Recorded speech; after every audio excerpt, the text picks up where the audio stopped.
a friend of mine, who we'll call Adam, and I went into a clean, but abandoned house sometime around 11 p.m. to smoke a powdered version of DMT. This would be my first time. I had a terribly ineffective way of smoking it, a bowl, but tried it anyway. The room was pitch black in this house way back in the woods. The room was dimly illuminated only by an LED hula hoop that we kept on the floor. Both of us sat in camping chairs we brought along with us. Since I'm used to the woods, the darkness, and the thrilling quiet, I felt perfectly safe where I was. There was no reason to be anxious about the setting at all. I was, however, quite anxious about the substance at hand but determined to do it nonetheless. I felt like I've mentally been in a good place for a while, so there was no real undue stress. A 5-minute meditation process right before smoking it to help calm the nerves, and off we went. I started off getting a great hit out of a metal bowl with my friend, 100 milligrams each, different bowls, both at the same time. I am certain that much of the actual DMT was destroyed due to the ineffective way we smoked it, but, for me, it worked very well.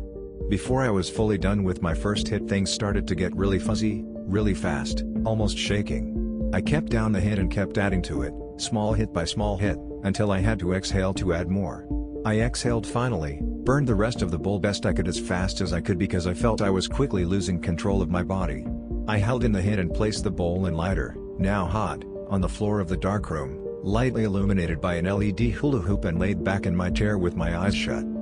I don't remember any exterior sounds, only a very knowing detachment from myself happening, coming on stronger and stronger. The auditory, even though the room was silent, became unbelievably intense. I was sitting in a chair with a leather jacket on, and my slight movements produced shocking sounds of movement of the leather illuminating my audible senses. I couldn't believe that much sound was possible to be reverberating in my skull. I was scary but not uncomfortable. I kept reminding myself, it's okay, everything's going to be fine, but nothing could have prepared me for this. The detachment from myself kept getting stronger, yet I kept my eyes closed because it seemed the right thing to do. The feeling resembled something very much like being on a roller coaster, but instead of dropping at the peak of the ride, it was like being shot off somewhere with incredible force. I felt like I was battling with myself, with my own sanity. I got the feeling that I was losing the battle with keeping myself grounded in reality, and I was desperately clawing at keeping a handle in reality, trying not to lose myself to the void. I was convinced somehow that were I to let go to what was going on in my brain, I would be unable to return to reality. That somehow this kind of power going on in my head would shatter my sanity if I couldn't keep it together in some way. So the battle that was waging was fierce and terrifying. I opened my eyes a few times to take deep breaths, realign myself, and remind myself that I was still here, and try and help myself win that very battle I was in. It did not help much. I may have made it worse. The room was very fuzzy, and the glowing light from the hula hoop in the dark room made it harder for me to understand anything. The battle in my mind grew fiercer. I felt like I was a stranger in my own body, like my body was acting as a prison from something. I was feeling strange emotions towards my body, like a prisoner would towards a prison. It was creepy and scary. I closed my eyes again, and everything within me, my own personal demons, the stuff your ego protects you from, was turning up and facing me as I fought them to keep myself grounded in reality. It was fighting my own demons of control as well, about why I would need to stay grounded and not just let go. I felt like I was flying through some vast space, at which point I encountered 2, possible 3, but definitely 2, intelligent beings. I did not really physically perceive their existence, as it was more of a dream state, but it was like my brain knew they were there, but they did not take real shape. They personified as round heads in the blackness, faceless and the same color as everything else, but there nonetheless. I feel it's important for me to point out that I got no feeling whatsoever that these intelligences were separate from me, or I was separate from anything around me. It was almost like we were all part of each other, and everything was part of everything else. I was still quite afraid at this point, battling with my brain to keep myself grounded in the room and in reality. I know then they held an answer to a great question, one which was profoundly important to everything within me. I asked the question without talking, and they gave the answer without saying. I felt like they handed it to me. Literally reaching out and handing a ball of essence to me, neither by them reaching towards me or by me reaching out and receiving, but the transfer between the two of us was able to perceivably complete itself nonetheless. Their communication with me was strange too. They talked to my brain, but not in words, and I talked to them, but not in words either.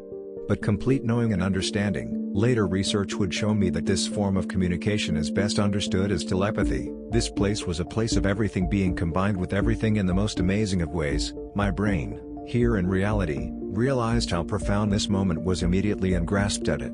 I wanted badly to remember the great question and now the answer as they were so important, but it was instantly blocked and I was unable to retain any of it, the question or the answer. I felt as if the answer was for me to know on some level, but not for me to remember on this conscious level. It was as the moment that I received the answer that peace came over me and the battle for me maintaining my grounding here in reality ended and I gave into what I was feeling. I soared in the void. I don't remember feeling or seeing anything at this point but completeness.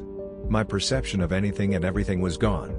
I could have been in this state for 2 seconds or 10 hours, feelings didn't matter. I was not aware of my body, I was not aware of anything. But I was aware of everything. It was utter and complete completeness with the oneness of all and everything. It was what I would explain to be the feeling of the loss of one's ego and becoming part of the very essence of the universe. When the sense of self is dead you become one with everything.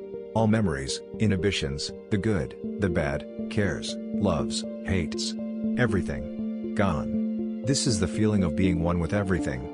I would go as far to say this is what it would feel like when you die.